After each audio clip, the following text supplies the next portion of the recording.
It was 2:13 a.m. when my phone started buzzing on the nightstand, dragging me out of a half-conscious dream I couldn't remember. I blinked, groggy and irritated, rubbing my eyes as I reached over for the screen. "Mom," it read. My heart sank, not because I feared something had happened to her, but because I knew, with bone-deep certainty, that whatever this was, it would somehow become my responsibility. Again, my name's Simon, I'm 28, and I've always been the other son. You know the type. The one who gets decent grades, keeps to himself, never causes a fuss, and ends up carrying the weight of the family's failures because he's reliable. My younger brother Kyle, on the other hand, he was the golden boy, always the charming mess-up, the kind of guy who could lie straight to your face with a smile and still get a pat on the back for trying his best. He got into trouble? Boys will be boys. He failed a class? He's just not a test taker. He wrecked my dad's car at 17 while high out of his mind? He's going through a phase. That phase somehow lasted over a decade. I was already awake enough to feel that creeping sense of dread start to pool in my stomach, but I answered the call anyway. "Hello," I said, voice rough. Mom was crying. Not sniffling, not the silent tears of a movie mother. This was ugly sobbing, panicked and breathless. "Simon," she gasped. "It's Kyle. He's in trouble." "Of course he is." She launched into the kind of ramble you only hear when someone is scared and trying to convince both you and themselves that everything is under control. I sat there in the dark, the blue glow of the phone screen lighting my tired face, as she explained that Kyle had gotten involved with the wrong people, and now something about unpaid debts and people threatening to repossess things. It was hard to follow, but one thing was crystal clear: they needed money. Fast. 18,500, she choked out. "They said if we don't pay by tomorrow morning, they'll start taking things, everything." "Simon, please." There was a long pause. I could feel the heat rising in my chest, not from panic, but from something colder, something older. Resentment. I thought of all the times I stayed home while Kyle got bailed out. When Mom sold her wedding ring to cover his third DUI fine.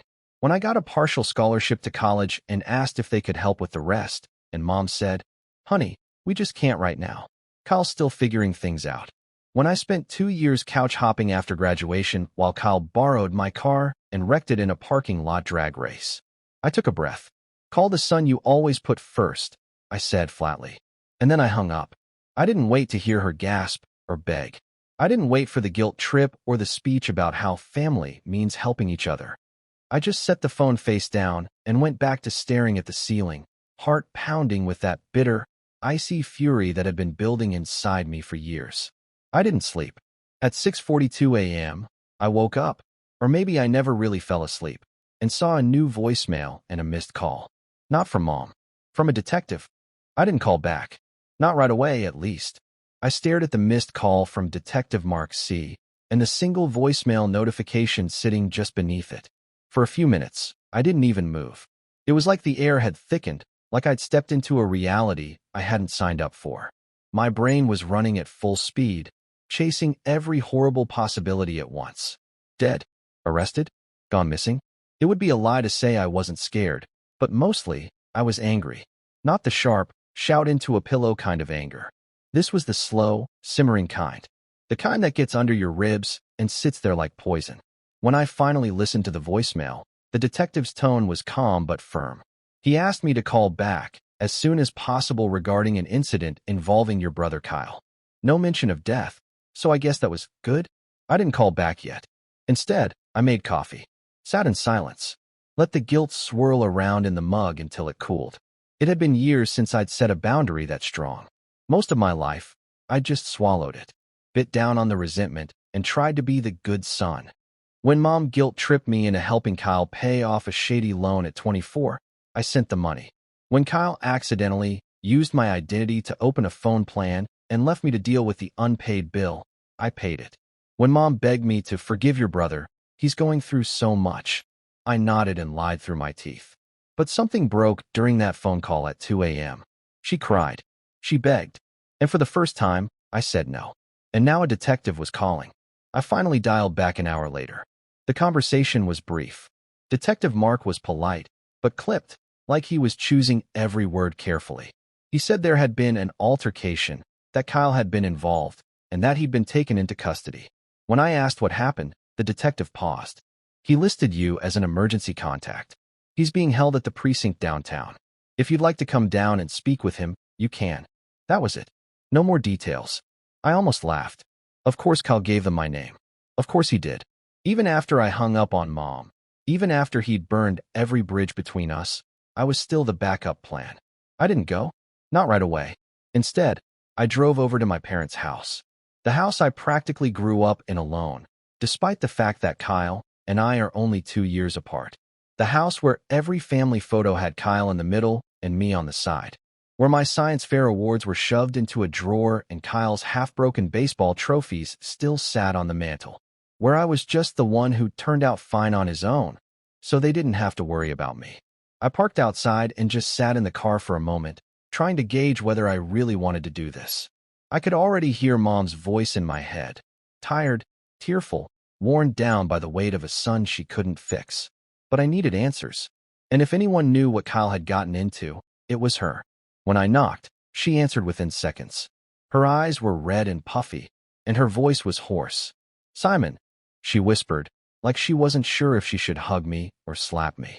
"Can I come in?" She nodded. "Your father's at work," she added, like that explained the tension in the air. The house was dim, curtains pulled shut even though it was nearly noon. Dishes sat in the sink. The couch blanket was twisted in a pile, like someone had been up all night pacing with it. We sat in the living room, her on the edge of the couch, me in Dad's old recliner. "I got a call from a detective," I said. She swallowed. "I was going to call you back, but what happened, Mom?" Her eyes welled up again. "He's in jail," she whispered.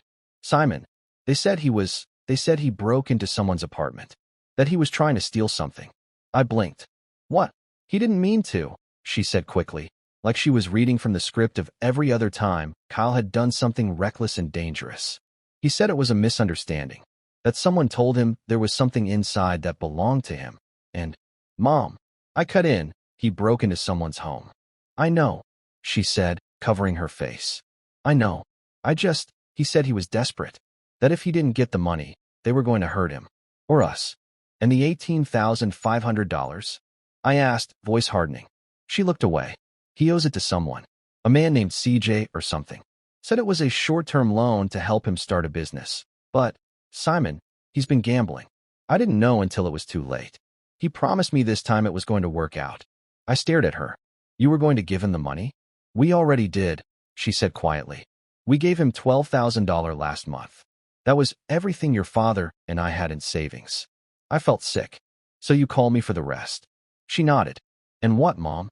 You thought I'd just hand it over?" Again, her lower lip trembled. "He's your brother." "No, he's your son," I snapped. "The one you always defend. The one you clean up after. The one who lies and steals and gets a second chance every time because you don't want to admit who he really is." That stung. I could see it on her face. But she didn't argue. Just sat there, small and sad, like the weight of all the years of excuses was finally collapsing in on her. "I'm not doing it anymore," I said, standing. "I'm done." "Simon, please," she whispered. "He said if he goes to prison, he won't survive. He's scared." "He should be," I said, and I left. I didn't visit Kyle in jail. I didn't return his messages. There were 3 voicemails by that evening, all of them variations on the same theme. "I didn't mean to. I need your help. Don't let them do this to me." By the 4th day, I started getting texts from extended family. Aunt Rachel, Cousin Ben, even my godmother, who hadn't spoken to me in years. All of them saying some version of, "Your mom's really worried. Kyle needs support right now. You're his brother." I started wondering who was feeding them information. Then one evening, while I was out walking to clear my head, I got a text from my dad. Just one line. "We need to talk." We met at a diner near the highway. He was already sitting in a booth when I walked in, coffee in hand, looking 10 years older than the last time I saw him. He stood to shake my hand, something he never used to do. It felt like a peace offering, or maybe a warning. "I'm not here to guilt you," he started. "That's a first," I said, before I could stop myself. He sighed. "I know you're angry. You have every right to be. But I need you to hear something." I sat, arms crossed. "Your brother's in deeper than we thought," he said. "This guy, this loan shark or whatever he is, he's not just some thug. He's dangerous. And Kyle, stupid as he is, dragged himself into it thinking he could win big." I'm not surprised. He used our house as collateral, Dad said quietly. My blood ran cold. What? He forged the paperwork. Took a fake loan under our names. We didn't even know until the bank called. The only reason they didn't seize the house immediately is because we caught it early and froze the account. I stared at him, speechless. And he did it, Dad added, using documents he took from your room. Old tax files, IDs, utility bills you had here. That's when I knew. This wasn't just Kyle being reckless. This was betrayal. He didn't just lie. He stole from me. Again. But this time, he used my identity to do it. He used my name. My future. That's when something clicked inside me. Not anger. Not disappointment. Resolve. Because I knew then, I wasn't just going to walk away this time. I was going to burn the entire fantasy down. And make sure Kyle never hurt any of us again. Not Mom. Not Dad. And especially not me. But before I could even start figuring out how, I got a letter. The envelope was heavy. Thicker than usual mail. No return address. Just my name. Full legal name. Printed neatly across the front in black ink. For some reason, that chilled me more than if it had been scrawled in haste. There was a deliberateness to it. I stood at the kitchen counter for a long time before I opened it, turning it over again and again in my hands like it might bite. When I finally broke the seal and pulled the contents out, I felt my throat go dry. It wasn't a letter. It was a notice. A formal one, from a collections agency representing a financial lender I'd never heard of, stating that I owed $31,782.59 for a defaulted business loan, signed under my name. I didn't move for a full 30 seconds. My eyes just scanned the document over and over, as if maybe I was misunderstanding the words. But I wasn't. Kyle hadn't just used my old documents. He'd gone further. He'd signed my name on an actual loan, built a fake LLC, even listed my old college apartment as a former business address. He didn't just lie to me. He stole my identity, my credit, my future. And the worst part? I hadn't even noticed. I'd been so used to Kyle being a problem for them, my parents, his friends, whatever girl he was dating at the time, that it never even crossed my mind that he'd drag me directly into the mess like this. I spent the rest of that day in a fog, calling banks, filing fraud reports, talking to a rep at the credit bureau who kept asking me if I'd ever authorized someone to take out the loan. I remember sitting on my living room floor with papers spread around me like the aftermath of a storm, the sun setting behind the blinds while I dialed number after number and kept hitting wall after wall. Each conversation felt the same. We'll open an investigation, but you'll need to prove this wasn't you. How do you prove you didn't do something? It hit me like a punch to the gut. Kyle signed my name. That's all it takes. I thought about the detective, about my parents, about how quickly my mom was willing to believe him again, and how she was willing to let me pay the price. I didn't sleep again that night. Instead, I sat with the debt notice in my lap, staring at the words until they blurred. I felt hollowed out, like whatever reserves of patience and tolerance I'd carried around for years had finally dried up. And there was no apology that would fix this. No, he didn't mean to. No, he's just in a bad place. Kyle had taken everything I never let myself admit I cared about, my credit score, my name, my future, and shattered it. And now he was sitting in a cell somewhere, probably spinning another story. But rock bottom wasn't just the debt. It wasn't even the betrayal. It was what came next. 2 days after the letter arrived, I got a call from Human Resources. At first, I thought it was a mistake. The woman on the other end had a friendly voice, a little too polite, the kind of tone you use when you're about to say something no one wants to hear. Simon, she said, there's been a flag on your background check. My background check? I asked, confused. I've been with the company for 6 years. Yes, of course, this is just a routine update due to the federal contract we're pursuing, she said. We're required to rescreen all employees tied to this project. Your name came up with some financial irregularities. Specifically, a defaulted loan tied to a business registered under your identity. My heart dropped into my stomach. This wasn't me, I said immediately.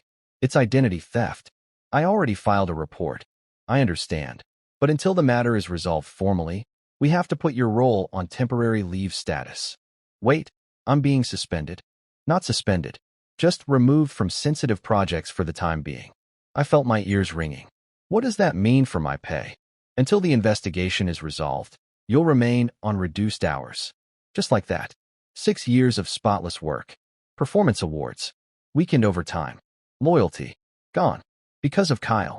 I sat in my apartment that night with the lights off, a half-eaten sandwich going stale on the table. My fridge was nearly empty. My next rent payment was due in 12 days. And I was staring down a 5-figure debt that didn't even belong to me.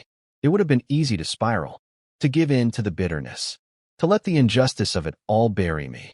But something in me, something that had been quiet for too long, started to push back. A voice I hadn't heard in years. My own. No one is coming to save you. But that doesn't mean you can't save yourself. The next morning, I opened a spreadsheet. I logged every dollar I had left. $3,092.37 spread between checking, savings, and a dusty emergency fund I forgot I had. I made a list of expenses. Rent. Food. Minimums. Cut everything that wasn't essential. Paused every subscription. Canceled my gym membership. Sold the old camera I hadn't touched in years. Then I got to work. I picked up gig work. Nights and weekends. Anything I could get. Deliveries, proofreading contracts, even fixing busted laptops for neighbors. Every dollar went toward legal fees or credit protection. I met with a financial advisor who offered free consultations. I read everything I could about identity theft, credit repair, debt negotiation. At first, it was humiliating. But eventually, it became empowering. Because for once, I wasn't bailing someone else out. I was fixing myself. Every week, I checked in with my case file. Filed the affidavits. Submitted police reports. Forwarded the messages Kyle had sent me begging for help, hoping one of them would contradict his story in court. And when the bank sent me a notice that they were launching an official investigation into the forged loan, I felt something I hadn't felt in weeks. Hope. It was small, fragile, but it was there. A flicker in the dark. My parents, meanwhile, didn't know half of what was going on. After that night at the diner with my dad, I pulled away. No visits. No calls. I needed space. Time to think. And maybe, if I'm being honest, I wanted them to sit in the silence. To feel the absence of the sun they'd taken for granted. But they didn't stay quiet for long. Mom started texting every other day. We're praying for you. Kyle is sorry. Family is everything. I didn't reply. I couldn't. Not yet. I wasn't ready to open the door they'd slammed in my face years ago. And then one day, something strange happened.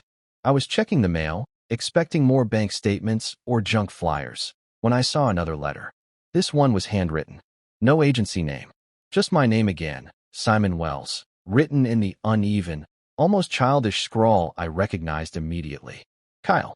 I nearly tossed it in the trash. But some part of me needed to see what lie he was peddling now. Inside was a single sheet of lined notebook paper. Simon. I messed up. I know I did. I don't know how to fix it. I never meant for it to go this far. I thought I could handle it. Thought I could pay it back before anyone noticed. I didn't think they'd come after you. I didn't think they'd freeze Mom and Dad's accounts either. They don't know yet, but the house is on the line again. I took out another loan before I got arrested. Used fake signatures. I'm sorry. I don't deserve forgiveness. I just didn't know who else to turn to. Kyle. I read it 3 times. And then I started laughing. Not because it was funny, but because I'd finally hit the point where nothing surprised me anymore. He'd done it again. Forged my parents' signatures this time. After everything. After jail. After watching them drain their savings and lose their son's trust. That was the moment I knew. I had to stop thinking like a victim and start thinking like someone who could end this. Not with violence. Not with yelling. With something Kyle never expected from me. Control. But to do that, I needed to play the long game. So I kept rebuilding. I picked up freelance work in IT security, helping small businesses set up secure networks and recover from breaches. It paid decently. I started building a name for myself on job boards. Got a recommendation. Then another. Then a contract. After 3 months, I was making more per week than I'd made at my day job. More importantly, I was learning. Studying law. Credit law. Fraud cases. Real estate liens.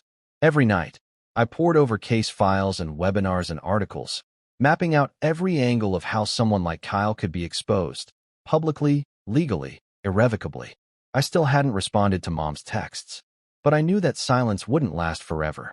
Eventually, someone would find out what Kyle had done, and when they did, I needed to be ready. Because I wasn't just going to protect myself anymore. I was going to make sure he couldn't do this to anyone again. And just when I thought I was prepared for everything, I got a knock on my door. Not a letter. Not a call. A knock. From someone I hadn't seen in almost a year. The knock wasn't frantic or heavy, just two short, measured taps. Like the person on the other side already knew they'd be let in. That's what unsettled me the most. I glanced through the peephole, and my heart jolted. It was my dad. He looked older, not just in the way time ages someone, but like he'd been dragged through the past few months. His hair was thinner, his shoulders slumped like he was carrying something he couldn't set down, and there were deep creases under his eyes, lines that hadn't been there the last time we spoke. I opened the door slowly, not stepping aside to let him in. "Hey," he said, like we'd just bumped into each other at the grocery store. I didn't say anything, just waited. He took that as permission to keep going. "Can we talk?" "Not long. I need to tell you something." 100 responses danced on the tip of my tongue, sarcastic, bitter, dismissive. But something about the way he said it, the exhaustion in his voice, made me step back and nod toward the kitchen. We sat in silence for a moment at the table. I didn't offer him coffee. He didn't ask. "Your mother doesn't know I'm here," he started. I folded my arms. "Did she send another prayer text?" He gave a weak chuckle. "About 5 this week. One included a picture of a lamb with a Bible quote." I didn't smile. He cleared his throat. "This isn't about that. I need to come clean about something. Something you deserve to know." I leaned back slightly, guarded.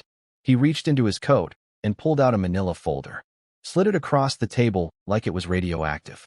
I opened it, expecting more bills or legal notices. But what I saw stopped me cold. "Those are copies of the loan documents Kyle filed," Dad said. "The ones with our names. Our forged signatures.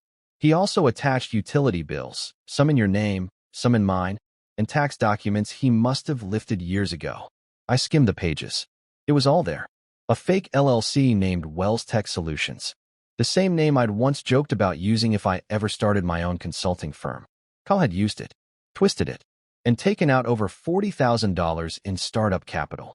"He forged both of us," I said flatly. Dad nodded. I didn't want to believe it. I thought maybe someone else did it. Maybe he got roped into something. But this, he tapped a signature line. "That's my handwriting. Or it looks like it. And mine," I muttered, staring at the careful curve of the S in my first name. "Perfectly imitated." Dad ran a hand down his face. "The worst part? He did this after he was already out on bail." "What?" "He made bail a week after his arrest. Guess who paid it?" I didn't have to guess. "I didn't know," Dad added quickly. "He called your mother. Said it was for rent. Said he was getting evicted, and he just needed a place to stay while he looked for a job. She took it out of her 401k. I felt something crack inside me. A dry, splintering sound that felt like grief. He kept going. "That letter he sent you? The one where he said he'd use the house again? It was worse. He used forged documents to access an equity line your grandfather left us. The inheritance." I froze. "Grandpa's fund." Dad nodded. "He'd set it up after your grandma passed. Said it was to be used only for emergencies. We hadn't touched it in years. Kyle somehow got a copy of the paperwork and convinced the bank we were renovating. Now it's gone." "How much?" I asked. "All of it," Dad whispered. 65 grand. For a while, neither of us spoke. Finally, I asked, "Why are you telling me this now?" He looked ashamed. "Because I think we finally understand. Your mother and I, we enabled him. We wanted so badly to believe he'd changed that we ignored everything. And we let him take from you. Again and again. I didn't say, you didn't just let him. You helped him. I didn't need to. He already knew. What do you want from me?" I asked instead. Dad looked me in the eye. "We want to stop him. We're ready to do whatever it takes. But we don't know how." I studied him carefully. This wasn't a guilt trip. This wasn't him trying to get me to fix something. This was the first time my father had ever admitted weakness to me. Ever looked at me like I was the one with answers. And for the first time in my life, I was. I nodded slowly. "Then listen closely. Because this is going to take time. And we're going to do it the right way. Because I'd been planning something. Ever since I learned Kyle used my identity, I started looking into every resource I had. I joined a small online group for fraud victims. People who'd gone through identity theft, financial scams, even family betrayal. I listened. I asked questions. And one woman, Linda, a former paralegal, taught me something I never forgot. If you want to stop a con artist, don't chase them. Starve them. Cut their options. Make their lives worthless. And then, when there's no one left to manipulate, that's when you strike. So that's what I set out to do. The next day, I filed a civil suit against Kyle.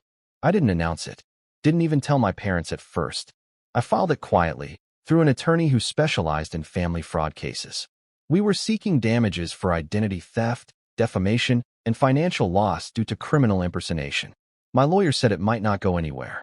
But even opening the suit would flag Kyle's name in several databases and make it harder for him to open new accounts. That was the first domino. The next step? I filed a fraud alert with all 3 credit bureaus, then upgraded it to a credit freeze. I submitted notarized documents to ensure that any activity tied to my name would now have to be verified in person. That alone would ruin half of Kyle's schemes. I also reached out to the detective again, Mark, the one who originally called me.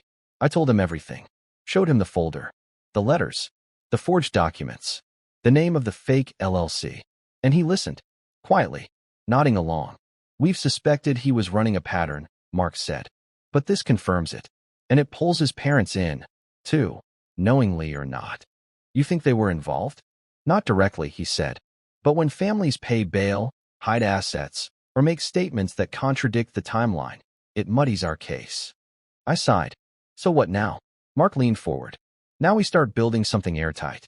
And if you're serious about stopping him, we'll need to loop in a prosecutor. I agreed. For the first time, I wasn't just reacting to Kyle's chaos. I was building a case. Dad kept helping quietly. He forwarded anything he found.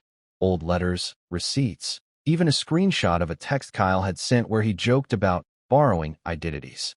He started going through their accounts, marking every suspicious charge, every transaction that didn't make sense. A week later, Mom called. I didn't answer, but she left a voicemail. Simon, she said, her voice quieter than I'd ever heard it. I know you're angry. I know we failed you, but your father told me everything. And I want to help. I want to fix this. Just tell me what to do.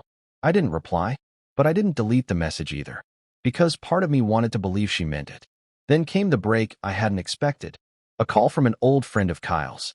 His name was Kevin. We'd gone to high school together, but hadn't spoken in years.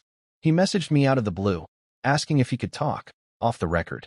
We met in a cafe downtown.